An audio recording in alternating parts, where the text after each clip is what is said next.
se llama fuentes principales de datos geográficos. ¿Ok? Entonces vamos a ir allá. Bien, ¿qué podemos comenzar diciendo esto? Es que una vez que nosotros ya conocemos los modelos de representación, ya sabemos cuáles son los dos que utilizan los SIG, que son los modelos de representación raster y los modelos de representación vector. Ya sabemos cómo se representa la realidad y también ya sabemos cómo se almacena la realidad, ¿cierto? Eso ya lo hemos revisado.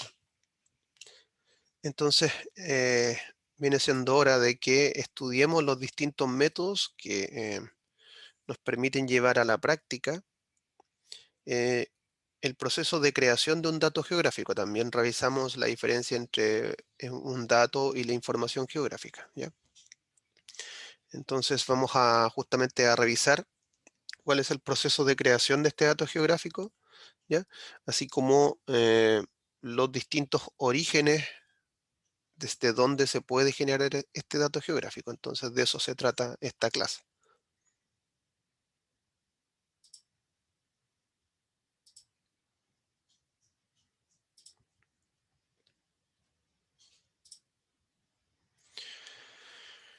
En el caso de los SIG, el origen de los datos con los que trabajamos puede ser muy variado, ¿ya?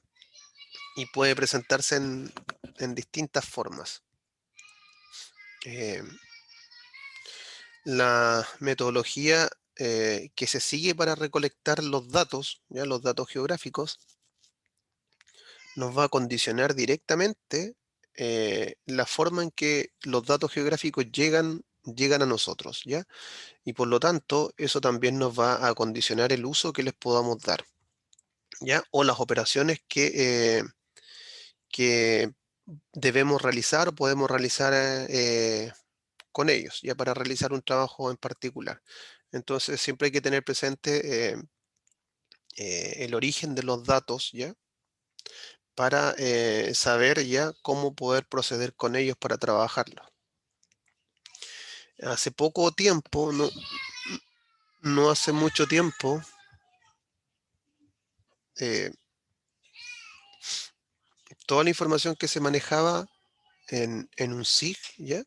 Que era información espacial, tenía un origen en un mapa, ya en un mapa en papel, como el que ustedes están viendo ahí en pantalla, el cual tenía que prepararse para adaptarlo a trabajar con un SIG, ¿ya?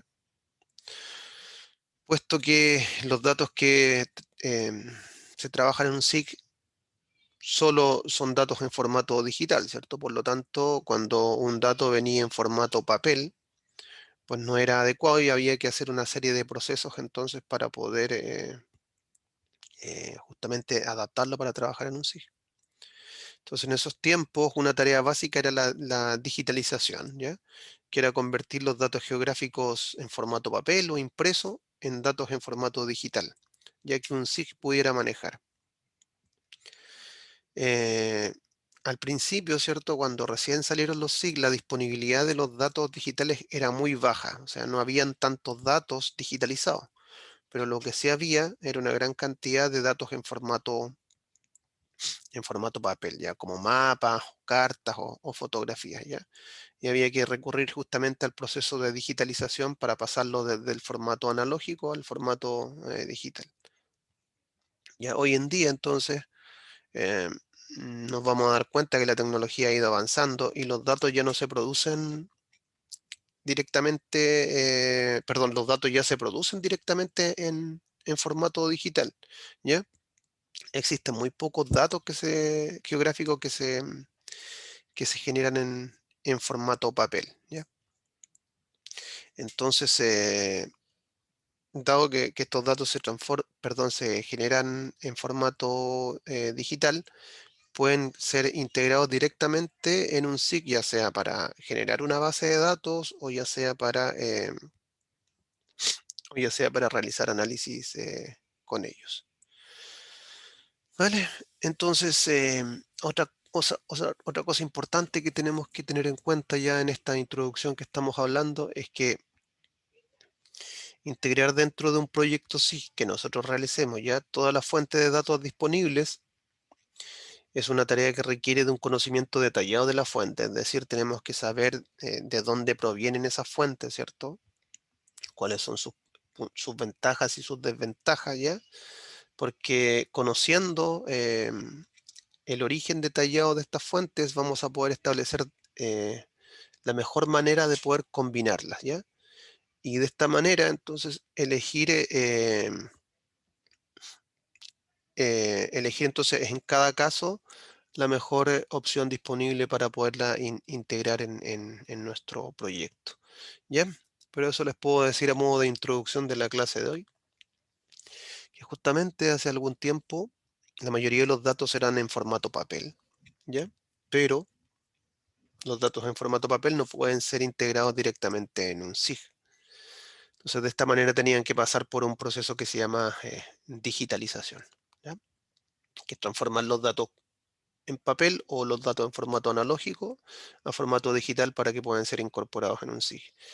Y es necesario, ¿cierto?, que nosotros como operadores, usuarios o analistas, ¿ya? Em, de justamente esta tecnología, pues seamos capaces de conocer bien las fuentes de datos que tenemos para poder aprovecharlas de la mejor manera posible, ¿ya? Así que de eso vamos a hablar hoy día. Entonces, ¿alguna duda de eso que se conversó? No, no, profe. Ya.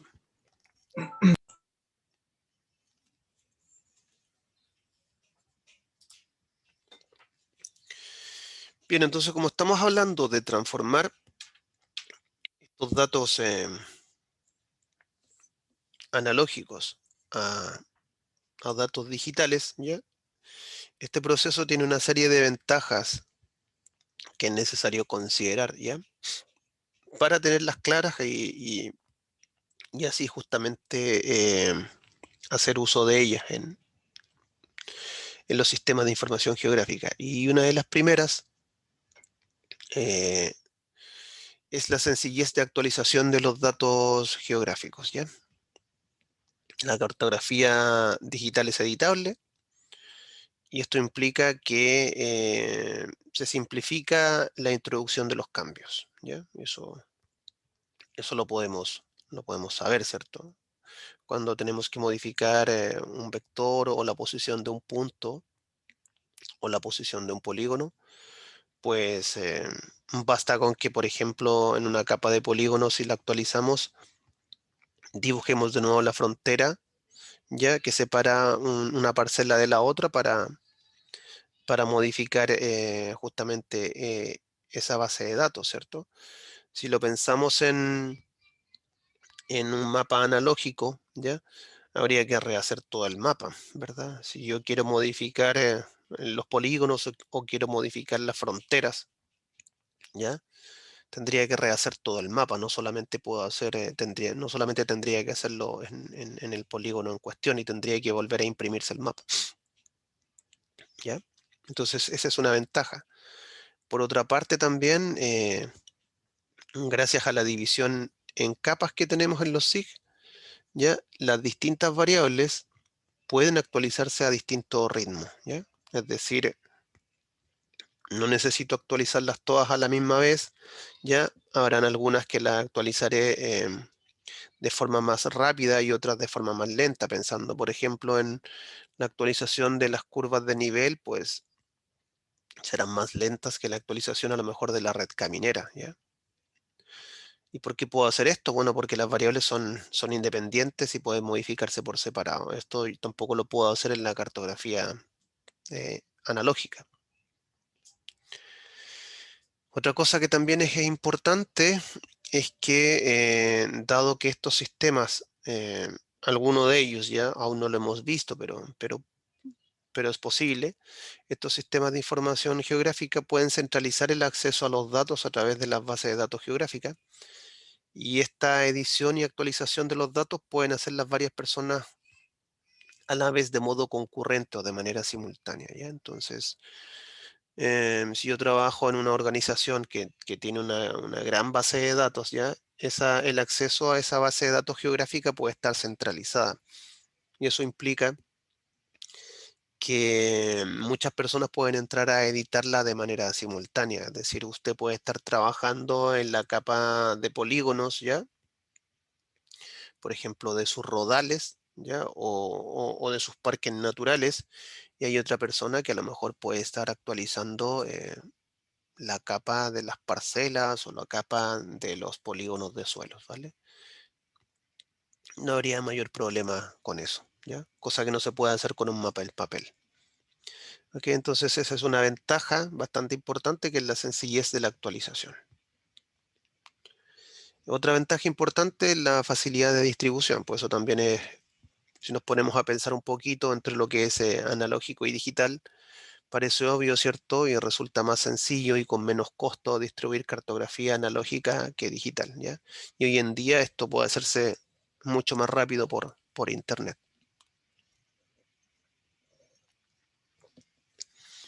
El espacio de almacenamiento también es algo que en los cuales lo digital tiene muchas ventajas, ¿ya? Dado que hoy en día se están generando grandes volúmenes de datos, ¿ya? Y que además, como son fáciles de actualizar, pues el volumen de datos aumenta, entonces se producen datos con una frecuencia mucho mayor.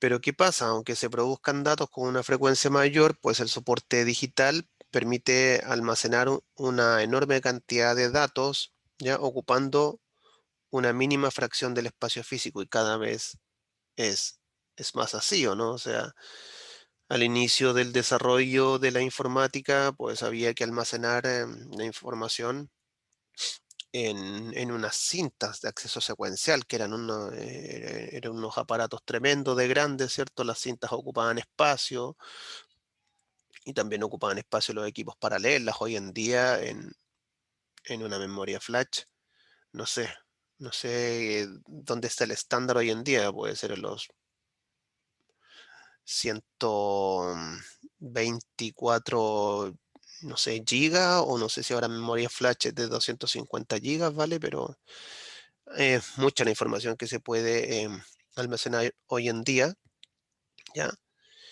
En una fracción del espacio físico. Entonces, piensen todos los mapas digitales o todas las cartografías que pueden almacenar en un disco duro, ya versus el espacio físico que van a requerir si lo tuvieran en papel, o sea, en las llamadas cartotecas. No sé si alguna vez han tenido la oportunidad de visitar cartotecas en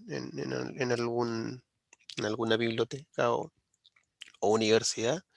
Pues los espacios que se utilizan para almacenar los mapas son tremendos, ¿ya? Dado el formato que tienen. Entonces el espacio de almacenamiento es otra ventaja que tienen los datos digitales. Otra ventaja que tienen es la facilidad y precisión de análisis, ¿ya? Con los datos geográficos digitales se pueden hacer cosas que antes no eran posibles con los analógicos, ¿ya? Y además aún podemos automatizar estos análisis, ¿ya? Entonces, con los datos analógicos, pues era muy difícil hacer una automatización de estos análisis. En cambio, en los digitales sí que se puede hacer. Es cosa de identificar, ¿cierto?, cuáles son los procesos que se hacen regularmente, secuencialmente, y automatizarlos a través de algún modelado, ¿ya? Que tengan los programas estos, QGIS o ArcGIS, ¿cierto? O si usted tiene un poquito más de habilidades, lo puede automatizar a través de codificación, ¿vale? Con algún lenguaje de programación que usualmente hoy en día para estos fines viene siendo Python ya o R. Ujú. Entonces, otra ventaja es que la precisión de los análisis hoy en día es mayor, ya que esta precisión que se hace, esta precisión de los análisis, depende únicamente de los datos, ¿ya? Y la precisión entonces no depende de la operación del análisis. Esta es una cosa importante porque imagínense que ustedes en un dato geográfico están midiendo la longitud de un vector, ¿ya? O la longitud de una red caminera o de una red hídrica, pues con los mismos datos, ¿ya? Y corriendo los mismos algoritmos y las mismas funciones, ¿ya? Cualquier persona que haga eso va a llegar a un resultado idéntico, ¿ya? ¿Vale? Dado que la precisión va a estar basada en los datos de origen. Pero en un mapa impreso, ya si usted está midiendo esa misma red caminera, ¿cierto? Es probable que a usted le dé un resultado, a su compañero le dé otro resultado y a su otro compañero le dé otro resultado. Y esa diferencia en la precisión no va a ser por los datos, sino que va a ser básicamente por la operación que se está haciendo con ellos, ¿vale? Entonces eso también es importante mencionar que la precisión del análisis va a ser mucho mayor en el digital que en el analógico. Y finalmente, la facilidad de mantenimiento. ¿Ya? Entonces, aunque no se introduzcan modificaciones y no se actualicen los datos, ¿ya? El formato digital hace más fácil su conservación. Es decir, podemos tener los datos digitales almacenados por mucho tiempo y aunque se degrade el formato, ya que vendría siendo el formato digital, aunque mi memoria o mi disco comienza a degradarse, pues eso no degrada directamente el dato, no le hace perder calidad, ¿ya? No obstante, si nosotros pensamos en tener almacenado mapas o fotografías ya a través del tiempo, el soporte se va a ir degradando, es decir, se va a ir degradando el papel, se va a ir arrugando, se va a ir destiñendo, ¿verdad? Y la fotografía va a ir perdiendo contraste, pues eso en sí va a provocar una degradación del dato, ¿ya? Y finalmente, entonces los datos digitales pueden replicarse con suma facilidad. Es cosa de que vean el ejemplo que hicimos al inicio de la clase. Van a copiar ustedes unos datos, ya y los van a poder copiar las veces que sean. Y eso no es de mucha facilidad, no provoca degradación y la persistencia en el tiempo está mayor garantizada, ¿ya? Y también algo que es muy importante, a menor costo que los datos analógicos, ¿vale? Entonces, cuando pensemos en el uso de los datos digitales versus los datos analógicos, hay que tener en cuenta estos puntos que acabamos de resumir ahí. ¿Ya? ¿Dudas de esto? Antes de pasar a lo siguiente.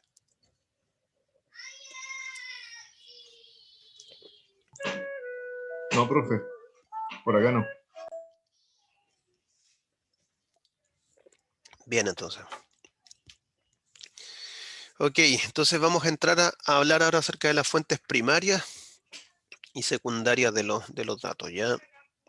Ya revisamos, ¿vale? Que para trabajar en un SIG es necesario trabajar con datos geográficos, perdón, con datos digitales, ¿ya? Y dimos una serie de ventajas de los datos digitales por sobre los analógicos, ¿ya?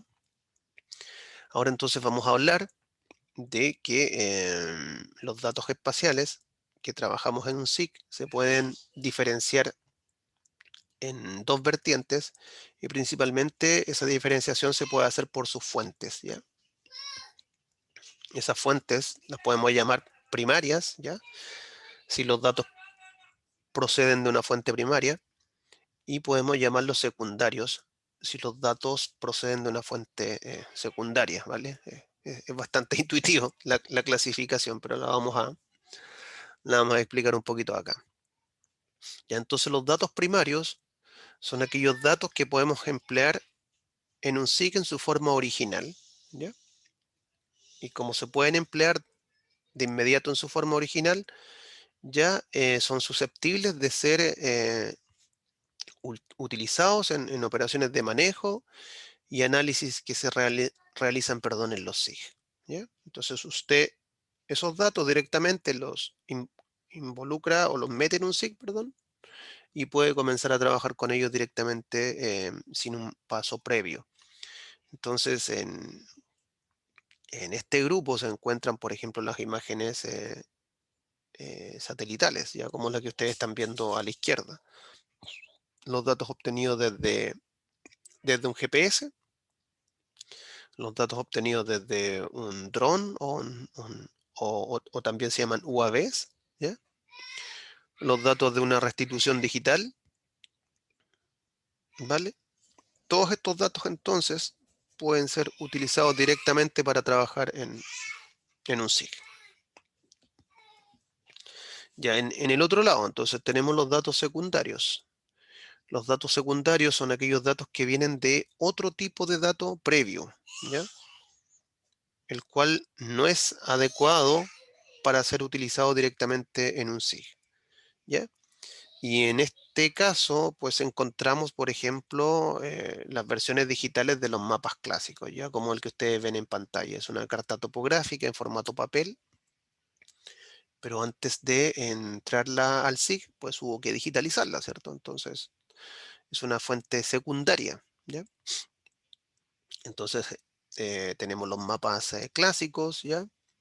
También dentro de los datos secundarios, por ejemplo, tenemos aquellos datos que pueden venir de un levantamiento tradicional, ¿ya? No sé si han tenido la oportunidad, supongo que sí, de ver gente trabajando en las carreteras o muchas veces haciendo mediciones en campo, ¿ya? Son los topógrafos o los geomensores antiguamente, pues ellos hacían justamente cartografía en papel, ¿vale? Pero para utilizar eso en un SIG había que digitalizarlo, por lo tanto eran datos secundarios, ¿ya? Entonces, cartografía en papel, como las cartas topográficas o, por ejemplo, los datos procedentes de muestreo o levantamientos tradicionales, ¿ya? Entonces eran fuentes de datos secundarios que requieren de un proceso previo antes de, antes de utilizarlos en los SIG. Bien, entonces, ¿estamos bien con eso o no? Sí. ¿Y Oh, cuáles son esos procesos? O sea, Sí, profe. bueno, los procesos los que le he comentado, ¿no? Por ejemplo, les dije que los procesos que se requieren antes de ingresar estos datos en el SIG son la digitalización, ¿o no? Eso fue lo que comentamos al inicio, sí, sí, eso. Bueno, ¿vale? Ujú.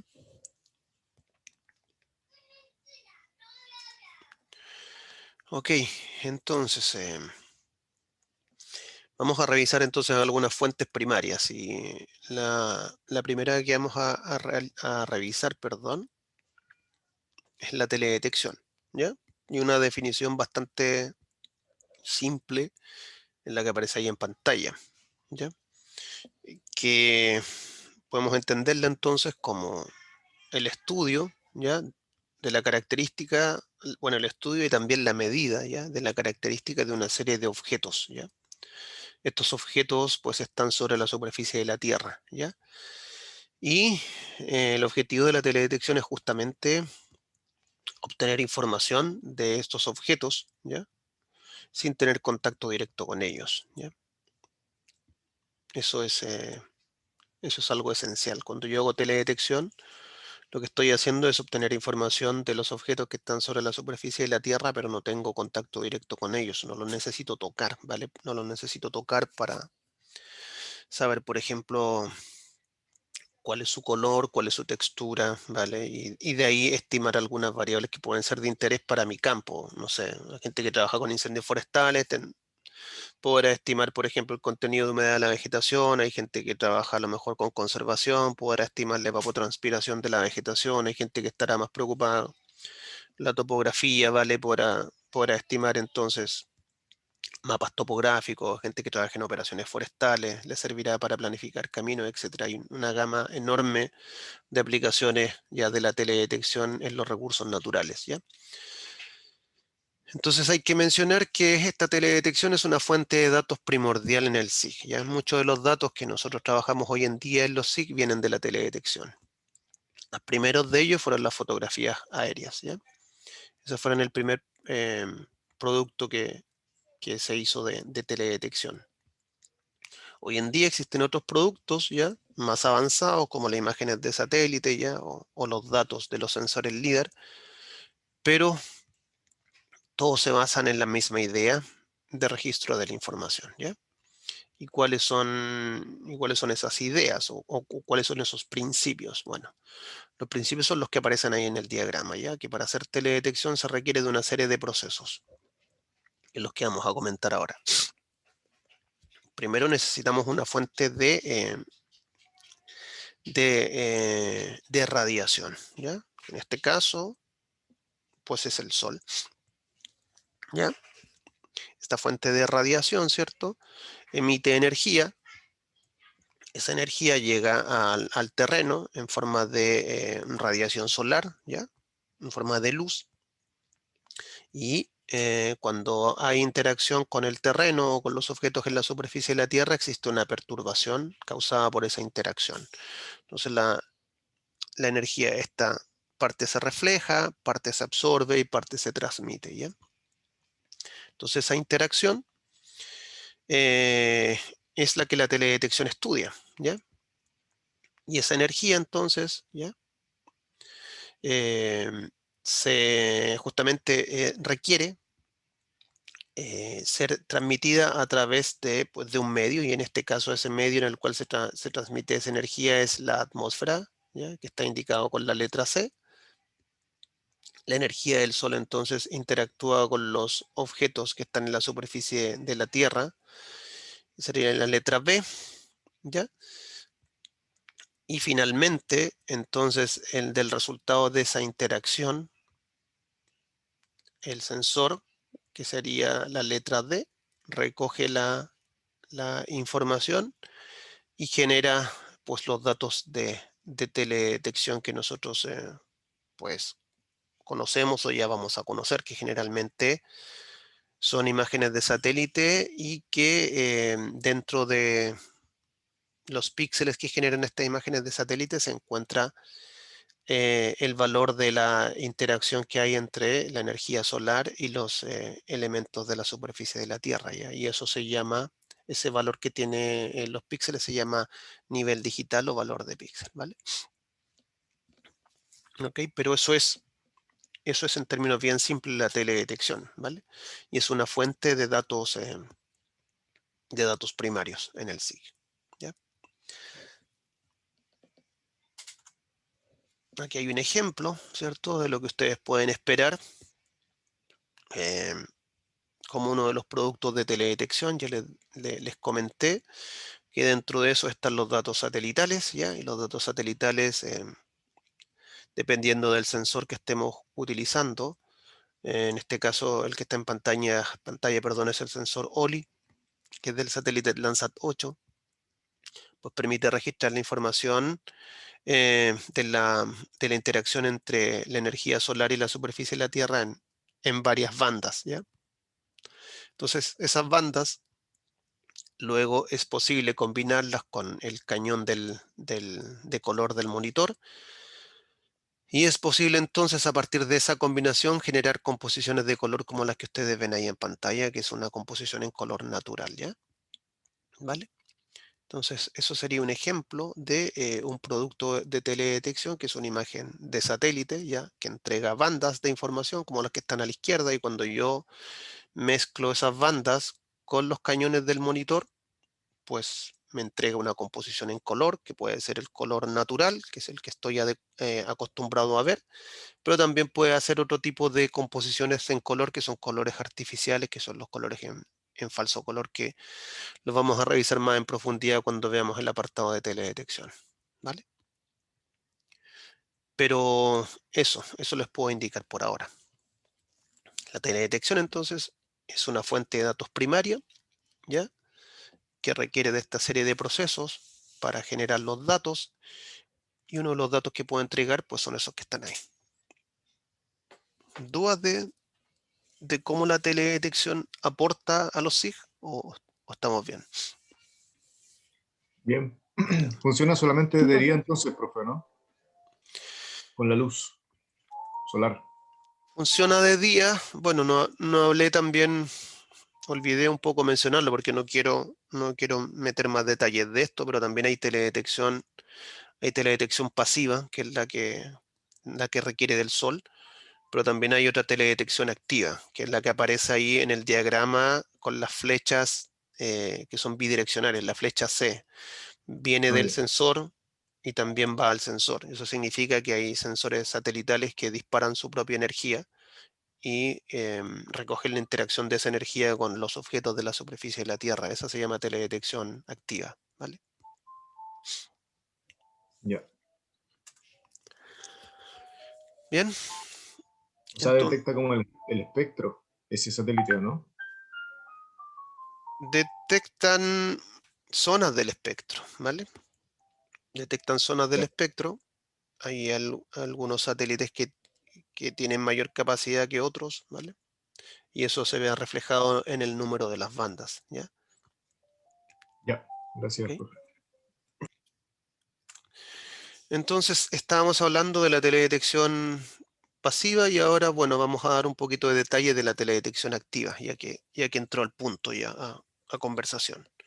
Entonces, dentro de la teledetección activa, pues están los sensores que no requieren de la energía solar para funcionar, ¿ya? Son sensores que tienen su propia fuente de energía, ¿ya? Y esos sensores generalmente lo que hacen es emitir un pulso de energía. En el caso del líder, emite un pulso de luz, ¿ya? Y a partir de la interacción del rebote de esa energía con los objetos sobre la superficie de la Tierra, pues se miden distancias, ¿ya? Distancia desde el sensor hacia los objetos, ¿ya? Luego se combinan una serie de subsistemas. Dentro de ello está el sistema GNSS, ya que es el sistema que le permite obtener la posición exacta del avión, ¿ya? O de la plataforma.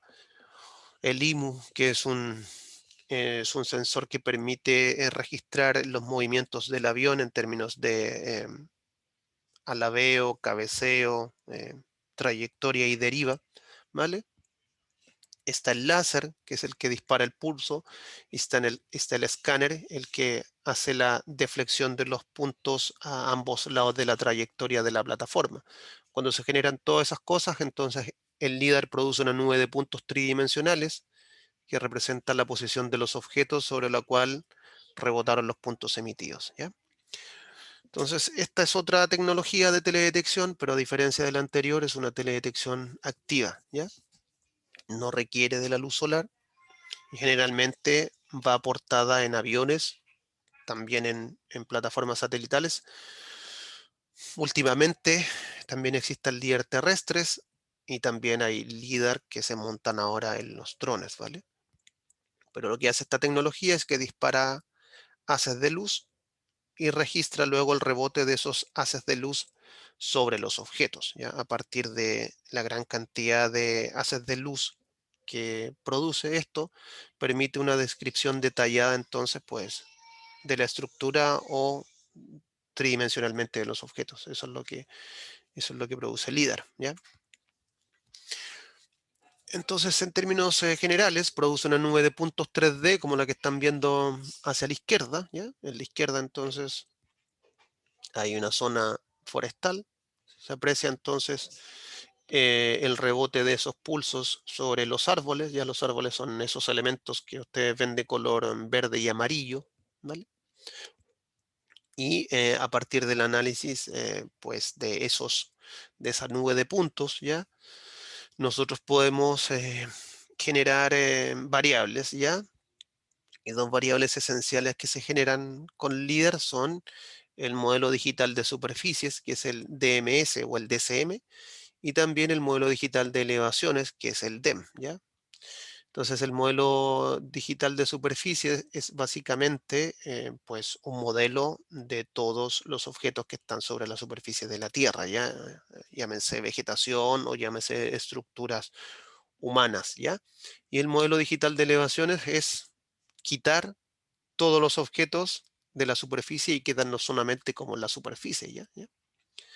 Y vendría siendo el caso, por ejemplo, de lo que aparece en la figura B. En la figura B, entonces, tenemos un corte transversal, ya donde se aprecia la vegetación, ¿cierto? Los rebotes del LIDAR sobre la vegetación, pero también los rebotes del LIDAR sobre el terreno, que es esa línea que vemos abajo, ¿cierto? Hay algoritmos que permiten eliminar todos los rebotes sobre la superficie y quedarnos solamente con la superficie. Y a partir de esos rebotes de la superficie de la Tierra, pues podemos generar un modelo digital de elevaciones, ¿ya? Que es el que sería el que aparece en la letra D, ¿vale? Entonces, a partir del líder podemos generar muchas variables, pero dos de ellas que son bien populares en los SIG son el modelo de superficies, que la gente que trabaja en recursos naturales pues utiliza mucho el modelo del dosel. Y hay gente que también utiliza mucho el modelo digital de elevaciones, ¿ya? Pues los que hacen operaciones y tienen que proyectar el uso de caminos o, o, por ejemplo, la planificación de alcantarillas, puentes, etcétera, ¿vale? O la gente que trabaja con torres de madereo también les sirve bastante el modelo digital de elevaciones porque les permite dar una descripción detallada del terreno y modelar donde, por ejemplo, podrían instalar las torres, ¿vale? Para las extracciones. ¿Ok? Bien, ¿tenemos dudas con respecto a lo que es el líder en términos bien generales o estamos claros con eso? Bien,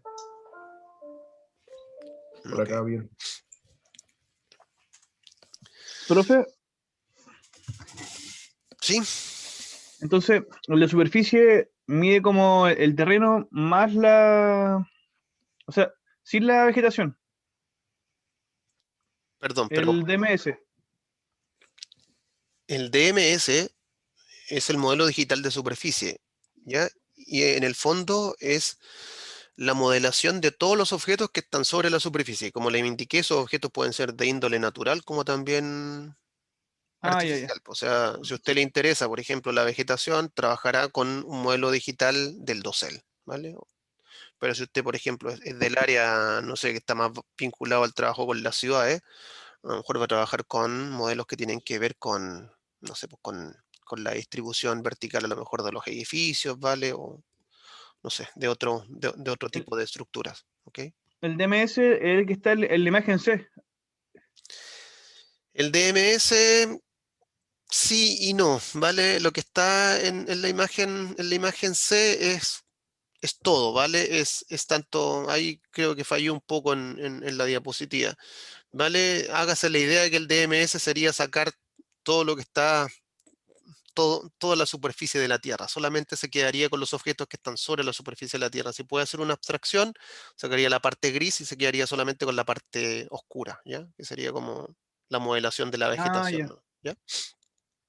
Si usted esto lo piensa en términos de capas, el DMS es la capa que está arriba y el DEM es la capa que está abajo, ¿no? Ujú. ¿Vale? Ok. Bien, entonces eso con respecto al líder. Vamos a hablar un poquito ahora de esta otra fuente de información primaria que tiene algún tiempo, pero que es bastante popular y que son los drones o que son los UAV, ¿ya?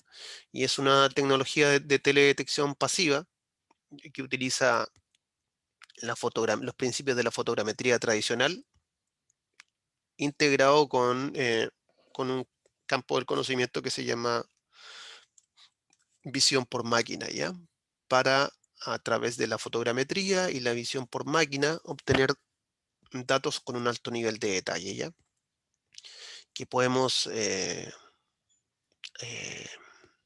obtener a partir de los UAV o de los drones, pues generalmente obtenemos mosaicos, ¿ya? Que son combinaciones de muchas fotografías aéreas para generar extensiones de terreno más grandes. También obtenemos DSM, lo mismo que veníamos conversando el líder. Obtenemos entonces una modelación de los objetos que están sobre la superficie de la Tierra y también podemos obtener modelos digitales de elevación, es decir, solamente quedarnos con el modelo que refleja pues la superficie terrestre sin objetos sobre ella, ¿vale? Entonces acá tenemos unos ejemplos de algunos productos que podemos obtener ya.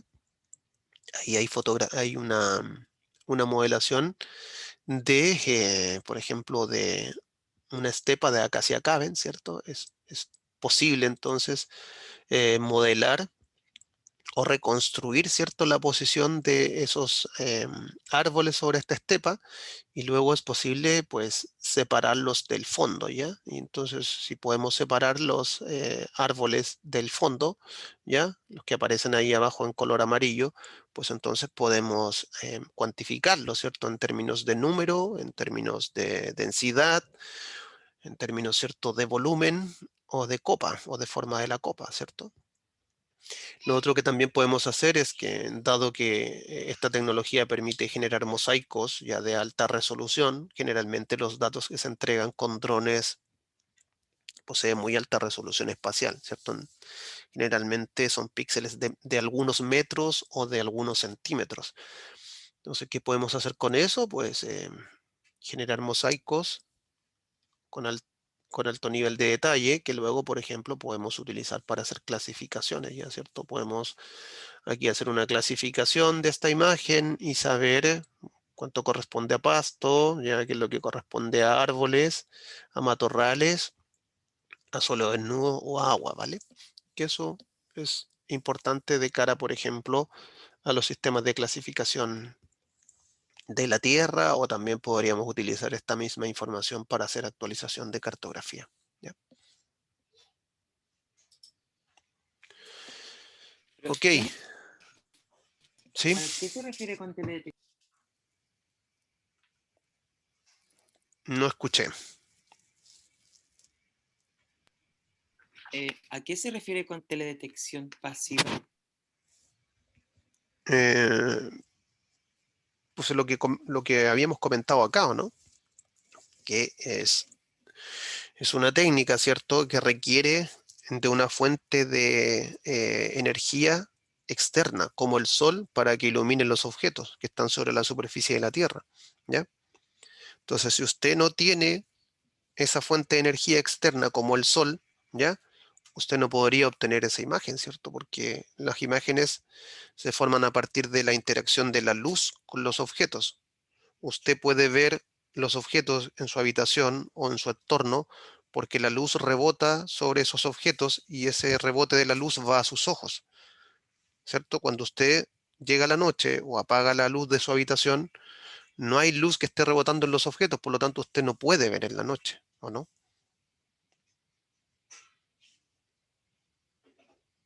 ¿Se entiende eso, no?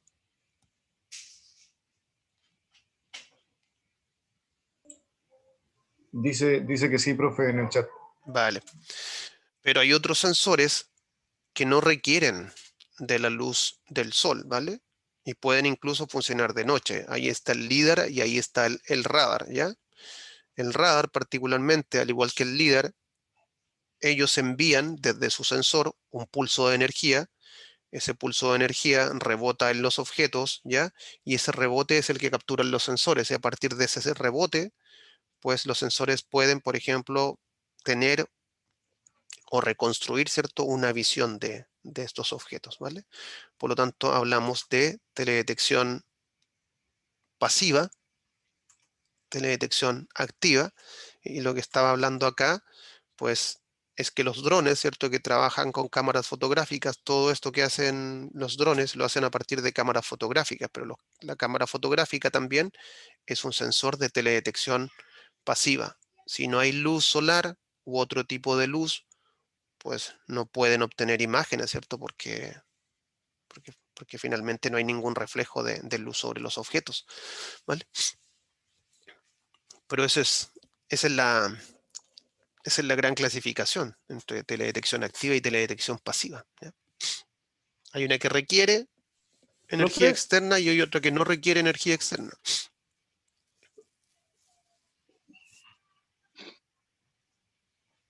Alguien habló, pero luego se cortó. en, ahí con los dispositivos que está mostrando en pantalla, cuando sacan la foto, ¿estos dispositivos ya codifican la información o lo hace alguien después? ¿En qué parte? A ver, no le entiendo. A ver, ¿cómo?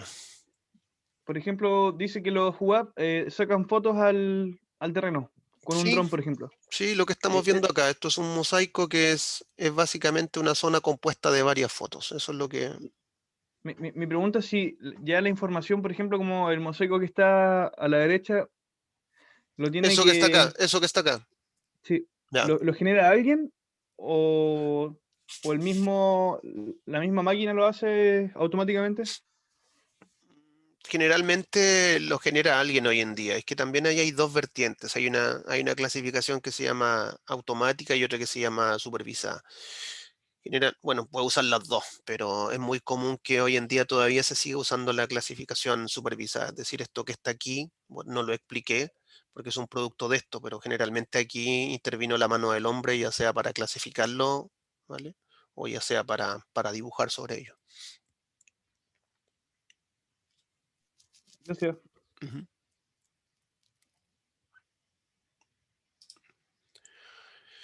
Bien, entonces vamos con otra fuente de datos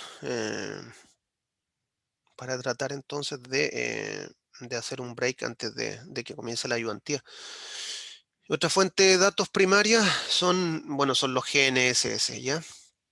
Los GNSS, pues, es un sistema que permite conocer en todo momento y en cualquier punto del planeta la localización exacta, ¿ya? De un receptor con un margen de error de unos pocos metros, ¿ya? Y para obtener esta posición de ese receptor, pues se basa justamente en la recepción de señales satelitales, ¿ya?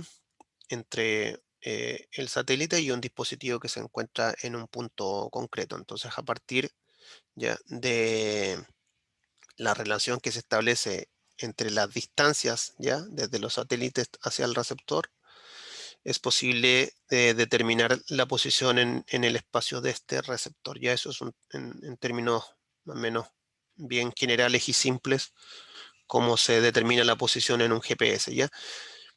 Y este GNSS pues está compuesto pues por varias constelaciones de satélites. Ya está compuesto por la constelación Navstar GPS, ¿vale? Cuando el mundo habla o cuando las personas hablan de GPS, en el fondo están hablando de esta constelación de unos satélites americanos que se llaman Navstar.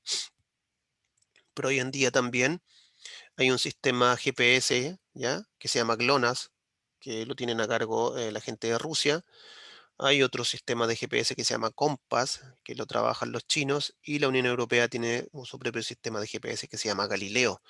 Pues los GNSS pueden integrar todas estas constelaciones para entregar posición en un punto sobre la superficie de la Tierra, ¿ya?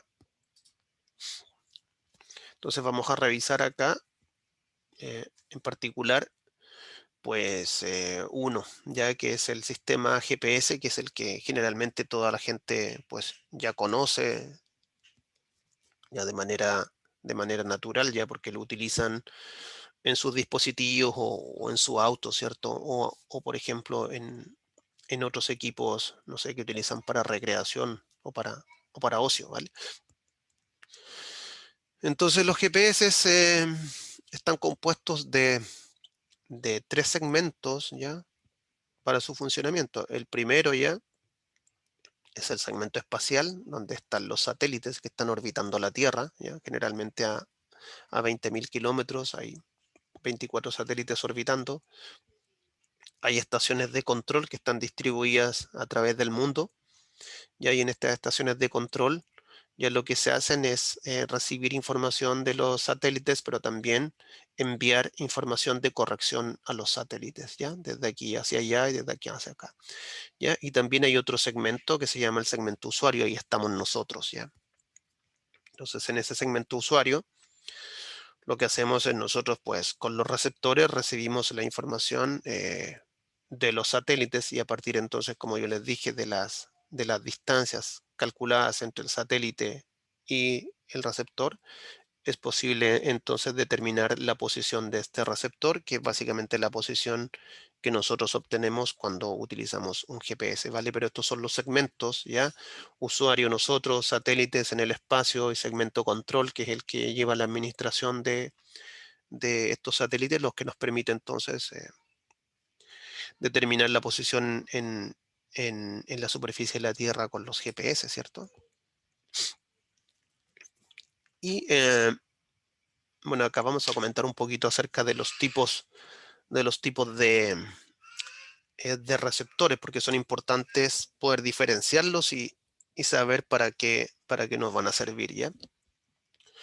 Entonces es posible utilizar un receptor GNSS, ¿ya? Para recoger los datos, y esos datos los podemos emplear posteriormente en el SIG, ¿ya? Pero ese empleo de esos datos pues va a variar generalmente en función del tipo de datos, la precisión necesaria o las características del propio sensor, ¿ya? Eso lo tenemos que tener en cuenta. No es llegar y utilizar un dato que yo puedo recoger desde mi GPS del teléfono, ¿cierto? Porque viene asociado con una precisión, ¿vale? Y eso pues tendrá que estar asociado pues, con la escala de trabajo que estoy realizando, ¿vale? O con el objetivo de mi trabajo que pretendo hacer. Entonces los receptores de menor costo están generalmente pensados, ¿cierto?, para la utilidad directamente en el campo, ¿ya? Por ejemplo, para localizar un punto en concreto. Estos son los sensores, perdón, los receptores que, que la gente tiene para ir a, no sé, a acampar, ¿cierto? Que permiten hacer waypoints, ¿cierto? Localizar un punto en concreto, ir rutas de trekking, ¿cierto? Y guiarse, ¿vale? Permiten navegar, ¿ya? Permiten conocer la dirección en la cual uno tiene que moverse para llegar a un punto, ¿ya? Y también tienen la capacidad de recoger coordenadas. Antes estos y ahora incluso estos, ¿ya? ¿Vale? Los de su teléfono, en su teléfono generalmente tienen un chip GPS que permite, pues, generar datos geográficos, pero la diferencia es que estos equipos tienen errores del orden de los 5 a 15 metros, ¿vale? Entonces, dependiendo del trabajo que estoy haciendo, pues a lo mejor ese margen de error no me va a servir ya. Entonces ahí entran en juego otro tipo de receptores, ¿cierto? Que son receptores de mayor precisión, ¿vale? Que son capaces de recoger coordenadas con una mayor precisión y que se utilizan para los levantamientos topográficos donde obtener datos es fundamental, ¿ya? Al igual que con estos equipos, ya con estos equipos pueden llevarse a cabo recolección de datos, ya, y esos datos pueden integrarse al SIG, ¿vale? Y esos datos pues se convierten entonces en datos de una fuente primaria, ¿vale? Entonces, todos los GPS pueden generar datos que podemos meter a un SIG, pero dependiendo del trabajo que yo esté realizando y dependiendo del sensor que tenga, pues esos datos me van a servir para una cosa o para otra cosa, ¿vale?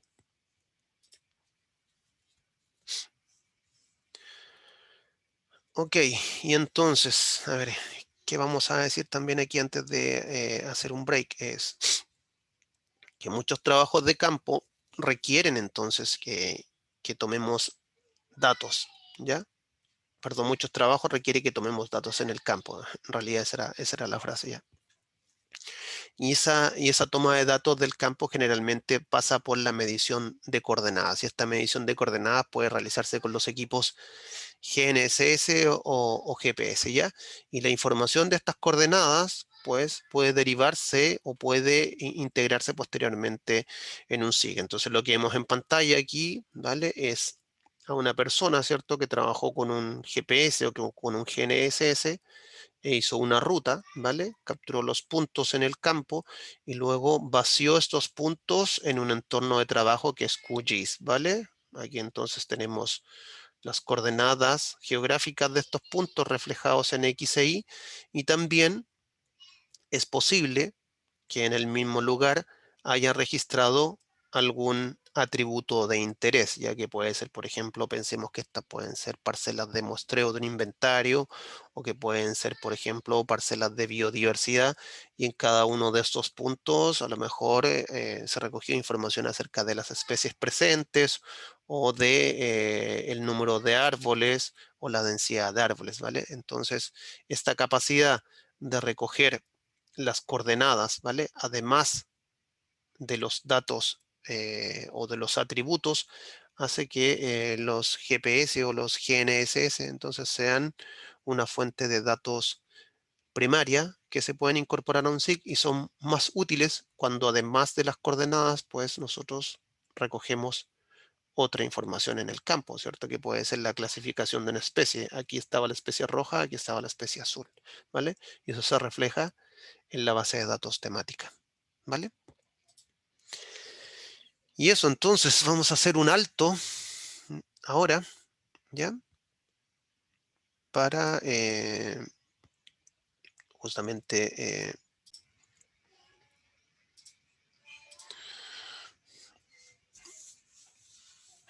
bien, entonces, en la primera parte de la clase revisamos las fuentes primarias.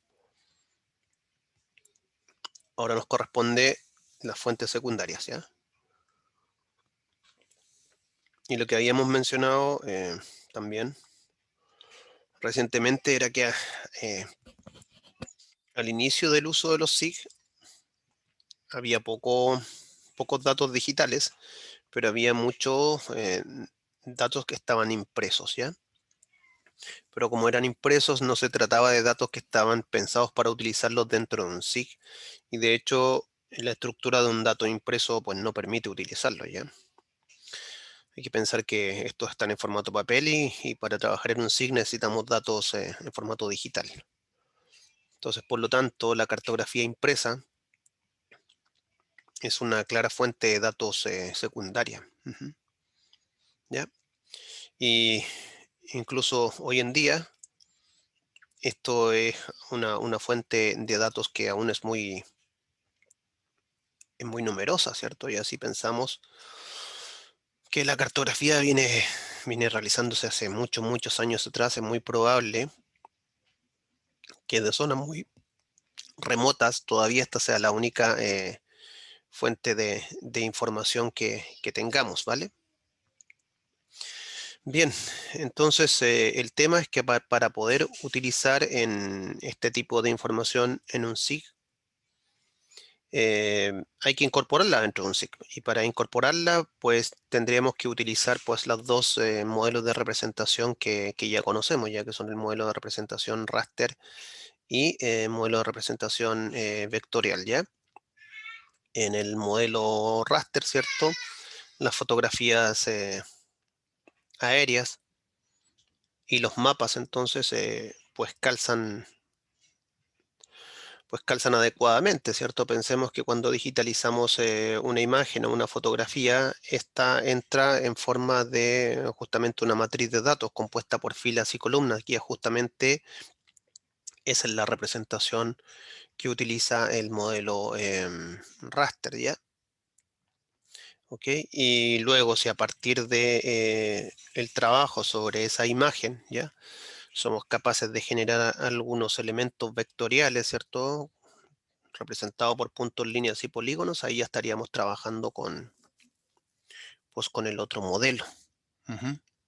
¿Vale? Pero antes de eso, entonces es necesario que nosotros hagamos un proceso de digitalización sobre estos datos de cartografía impresa. Y esa digitalización puede ser manual o automática. ¿Vale?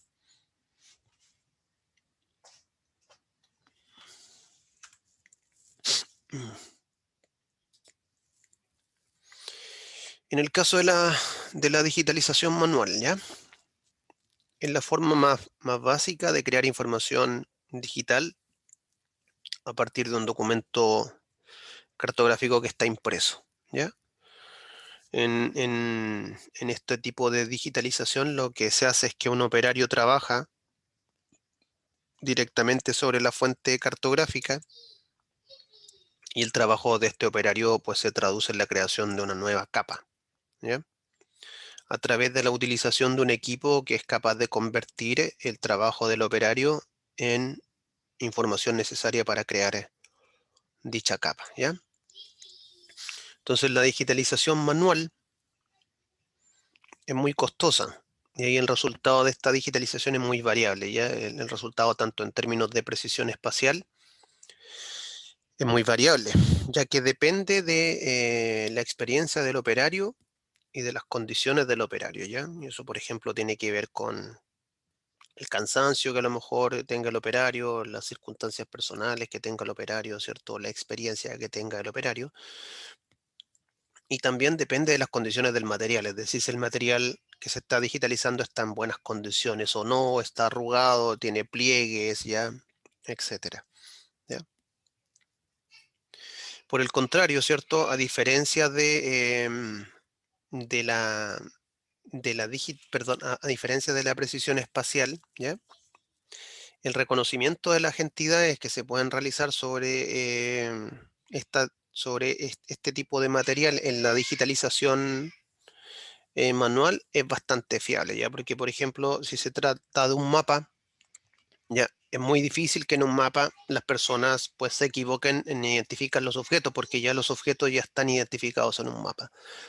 Ya, por lo tanto, generalmente el reconocimiento, la interpretación de los elementos va a ser altamente fiable. Entonces, tenemos que la precisión puede ser variable, pero ya el reconocimiento de los elementos es con total fiabilidad, ¿ya? A ver, entonces, ¿qué es lo que se hace en este tipo de equipos para generar la digitalización? Pues lo que se hace entonces es en una tableta digitalizadora, ¿vale? Que son estos equipos, se pega un mapa o se pega una cartografía en papel o una fotografía o lo que queramos digitalizar, ¿ya? Y para darle coordenadas geográficas a ese elemento, ya se utilizan estos puntos que están aquí, que se llaman puntos de control, ¿ya? Y lo que permiten estos puntos de control, pues, es el registro, ¿vale? Entonces garantiza que las coordenadas de las entidades sean correctas, ¿vale? Con este ratón que está aquí, ¿ya? Una vez que el mapa está fijado en estos puntos y estos puntos están identificados con las coordenadas que le corresponden, pues se comienza entonces a digitalizar sobre el mapa, ¿ya? A digitalizar las entidades vectoriales. Las entidades vectoriales ya lo hemos comentado, ¿cierto? Se digitalizan los puntos, las líneas y los polígonos, ¿ya? Y además, pues se van asignando los atributos, es decir, pues este camino es una carretera, o es una vía de tierra, o es una vía de asfalto, o está ripiado, ¿ya? Esta parcela que está aquí es la número 5, esta es la 7, esta es la 10. Este polígono que está aquí es nativo, es eucaliptus o espino, ¿vale? Entonces esto es lo que se hace a través de la digitalización manual, ¿ya? Es una modalidad cara, porque este equipo no es barato. Hay tabletas de formato pequeño, ¿vale? Para mapas pequeños. Y hay equipos de gran formato, como el que les mostré al inicio de la clase, que son capaces de sustentar la digitalización de un mapa de una hoja tamaño A0, ¿ya? Entonces, es una modalidad cara, tanto la tableta, como también demanda mucho tiempo del operario, y eso también es caro, ¿vale? Por eso es lo que se hace cuando queremos justamente pasar un mapa a un SIG a partir de la digitalización manual, ¿vale? En una tableta. ¿Hay dudas de esto? Clarito. Ya. Entonces, siguiendo con la digitalización manual, la que les mostré anteriormente, la digitalización que se hace sobre una tableta. Hay otro tipo de digitalización que también lo podemos hacer, pero ahora bien sobre el monitor, ¿vale? ¿Ya? Y esta digitalización la podemos hacer utilizando las capacidades de edición que tienen los SIG. Y estas capacidades de edición, pues son heredadas de las aplicaciones CAD, que una vez comentamos al inicio de este módulo, ¿cierto? Que los CAD se parecen un poco a los SIG, ¿vale? Y comparten a veces ciertas funcionalidades. Una de estas funcionalidades son la edición, ¿ya? Entonces, estas capacidades que tienen los SIG permiten dibujar sobre la pantalla del computador, como acá, los elementos y las entidades de interés, como los puntos, ¿ya? Como las líneas o como los polígonos que vemos acá en pantalla. ¿Ya? Y además entregarle atributos a cada uno de ellos. A lo mejor estos son olivos, ¿vale? A lo mejor esto es trigo. A lo mejor esto que está aquí, pues es suelo cosechado, etcétera, etcétera, ¿vale? Aquí hay otro polígono también. Entonces, a partir de esto se va generando una capa de información, ¿ya? Y en términos bien simples lo que se va haciendo es calcando, ¿cierto? Sobre una imagen de fondo, ¿ya? Entonces, en este caso no partimos de un documento analógico, ¿ya? Sino que partimos de una imagen de fondo, que es esta que está aquí, que de alguna manera ya tiene que haber sido incorporada en el SIG a partir de una digitalización, ¿ya? O a partir, por ejemplo, de una toma de esta imagen, ¿ya? ¿Vale? ¿Cuál es la diferencia de esta digitalización manual en monitor versus la tableta? Pues que hay un menor costo, ¿vale? En este caso, pues no se requiere comprar una tableta. Aquí podemos digitalizar directamente sobre el monitor. Permite dividir el trabajo, ¿ya? Entonces, no sé, una persona puede trabajar el lado norte de la capa y otra persona puede trabajar el lado sur de la capa, ¿vale? Y lo pueden trabajar de manera simultánea, eso no se puede hacer en una tableta, ¿vale? Permite la corrección y la edición más precisa. Aquí, por ejemplo, si yo me equivoco en un vértice, puedo hacer zoom y eso lo voy a ver reflejado en la pantalla y puedo juntar bien los vértices. Eso en una tableta, pues, es muy difícil de hacer. ¿Ya? Permite un zoom y un paneo, ¿cierto? Puedo mover esto con facilidad con el ratón del mouse. Ya ustedes lo han hecho en QGIS, ¿vale? Cuando hacen un zoom, pero se les pierde la zona de interés, pues se mueven, ¿cierto? Sin mayor problema. ¿Ya? Y tiene una mayor precisión, ¿cierto? ¿Vale? Es más preciso digitalizar aquí que digitalizar sobre una tableta, ¿ya? Y hay mayor comodidad, por la postura que uno tiene al digitalizar sobre un monitor, ¿cierto? Donde tiene la cabeza levantada, pues es mucho más cómodo que estar digitalizando en una tableta que está mirando hacia abajo, ¿vale? Ok. Entonces ahí tenemos digitalización manual, ¿vale? Lo otro que vamos a revisar es la digitalización automática. Y para digitalizar de manera automática se necesitan equipos. Generalmente lo que se necesita es un escáner de gran formato, ¿ya? Que permite convertir una imagen impresa, como un mapa que están viendo ahí en pantalla, en una imagen digital, ¿ya? Entonces el resultado que se da de digitalizar un mapa es una capa raster, ¿ya? Ustedes ya han visto el modelo de representación raster donde la información viene dada por filas y por columnas o por píxeles, ¿cierto? Entonces pueden escanearse con esta modalidad mapas como fotografías aéreas, ¿cierto? Y en ambos casos, tanto mapas como fotografías aéreas, pues se tiene que operar eh, sobre ellas con los mismos principios, ¿ya? Porque queremos hacer lo mismo, ¿ya? Queremos justamente convertir este documento impreso en un documento digital que luego pueda utilizarse en un SIG, ¿vale? Entonces, cuando digitalizamos un documento impreso, pues hay que tener en cuenta ciertas cosas, ¿ya? Y una de las cosas es la resolución a la cual yo lo quiero digitalizar, ¿ya? Generalmente, cuando estamos trabajando con cartografías, perdón, con fotografías aéreas, la resolución de digitalización bordea los 100 y los 2500 dpi. Los dpi es una medida de resolución para los productos impresos, ¿vale? Y eso, los dpi implican puntos por pulgada, ¿ya? Entonces, cuando nosotros, por ejemplo, estamos trabajando con un material que está escaneado a 300 dpi, significa que hemos sido capaces de meter 300 píxeles en una pulgada del mapa o en una pulgada del elemento cartográfico, ¿ya? Entonces, en el ejemplo que vemos ahí, ¿ya? Si yo estoy escaneando a 300 dpi una carta, pues estoy metiendo 118 filas por cada centímetro del mapa, ¿vale?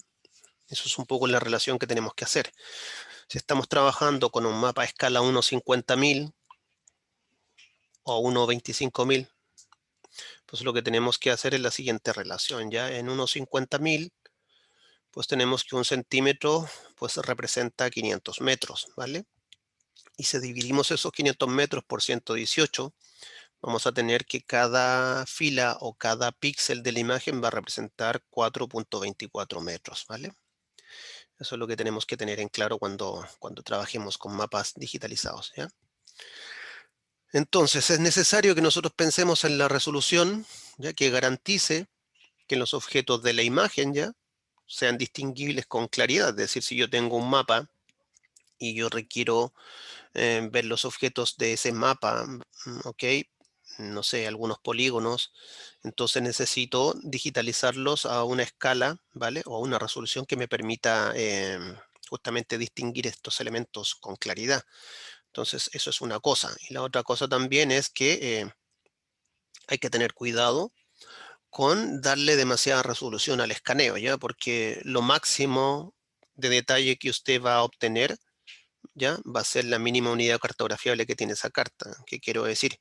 Que por más DPI que le meta a una carta, pues usted no va a mejorar el resultado, ¿vale? O sea, lo máximo que va a poder ver es lo que está dibujado en la carta, ¿ya?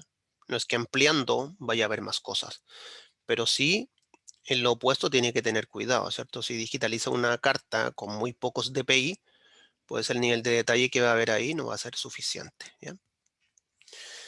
Entonces, una vez que ya digitalizamos esta carta, pues para poderla utilizar en un SIG hay que asignarle coordenadas. Y eso justamente es un proceso que se llama georreferenciación y que ustedes lo vieron en la clase pasada y que lo van a ver ahora en la ayudantía y que va a ser evaluado en el trabajo, ¿vale? ¿Profe? ¿Sí? ¿El trabajo cuándo lo va a dar? El trabajo está en Cibeduc. ¿Y hasta cuándo es el plazo? Tiene, a ver, es que no lo tengo acá, pero no estoy seguro si es la semana que viene o la otra. Ya, gracias, profesor. Ok, bien, otra fuente entonces de datos secundarios. Bueno, antes de eso, ¿quedó claro lo de la digitalización automática o no? Yes. Sí, Ok. sí, profe. Ya, Un compañero dijo que no, profe. un compañero dijo que no, pero qué cosa no.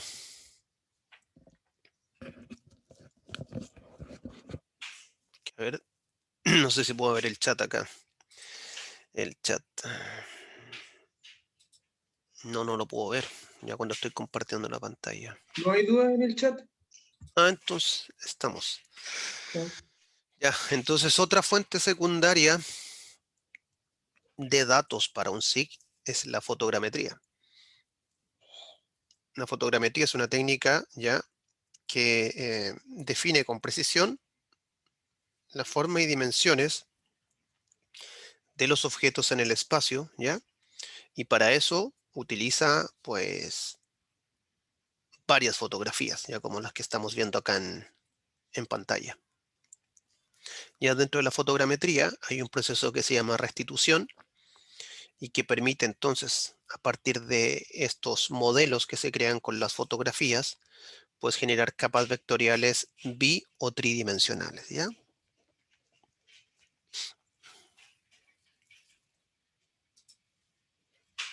Entonces, para hacer la restitución, ya para generar estas capas vectoriales bidimensionales o tridimensionales, ¿qué se hace? Pues se trabaja con equipos que se llaman estaciones fotogramétricas, como los que vemos aquí en pantalla, ¿vale? Entonces, estos equipos, que son las estaciones fotogramétricas, tienen todas las herramientas necesarias, ¿vale? Para generar una visualización con sensación de profundidad, ¿ya? a partir de pares de fotografías, ¿ya? Entonces lo que se hace aquí es que se pone una foto aquí y otra foto acá, ¿cierto? Y el operador se sienta acá. Tiene una serie de artilugios esto ya, de parámetros para poder justamente orientar las fotografías, y a partir del uso de pares de fotografías se genera pues la sensación de profundidad o la estereovisión. Yo no sé si los que están acá han tenido la oportunidad de visualizar imágenes estereoscópicas con un instrumento que se llama estereoscopio, ¿ya? ¿O no? No, no por acá, profe. ¿No? No. A ver, entonces los que están acá han hecho estos ejercicios de mirar algunas ilustraciones o que están levemente desplazadas, ¿cierto? Con estos lentes en 3D que generan la sensación de profundidad. Sí, sí, eso sí. Ya. Pues esto es lo mismo, pero un poco más profesional, ¿ya? Entonces, a partir de pares de fotografías, ¿ya? Lo que se va haciendo es generar modelos, ¿ya? Tridimensionales, ¿ya? Y esos modelos tridimensionales, pues, se hacen porque de alguna forma se engaña el cerebro, ¿cierto? Las imágenes son de un mismo lugar, pero están tomadas desde distintos puntos, ¿ok? Entonces, el cerebro de alguna manera lo que se hace es confundirse y junta estas dos imágenes, y cuando junta estas dos imágenes, pues se crea esa sensación de profundidad, ¿ya? Entonces, sobre ese modelo, ¿ya? Que se visualiza, ¿ya?